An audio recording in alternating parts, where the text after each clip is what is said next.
Mga kapatid, ito si Sister Juanita Barlan, Juanita Barla. Ilan taon na po kayo? 86, 86 years old. Oh, kumusta po kayo? Malakas pa rin. Malakas Miyembro pa pa kayo ng Confraternity of the Holy Rosary. rin. Yes, Father. So what can you say about Confraternity of the Holy Rosary? What did it give you? Ano bang naidulot sa iyo?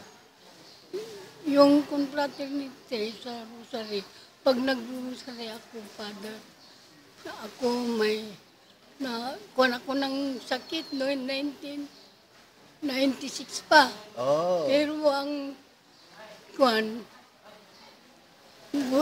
basta nakakakara ko kay Mother Mary, siya ang inaatupag ko.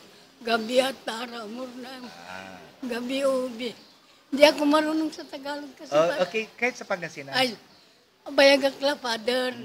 Yalimubod saya. Kami, the sister. Pero, nanan kasakit na. Nainayak niya, apostolado tan, confraternity. Yan, taon 1996, ginbang pumalay sakit ko.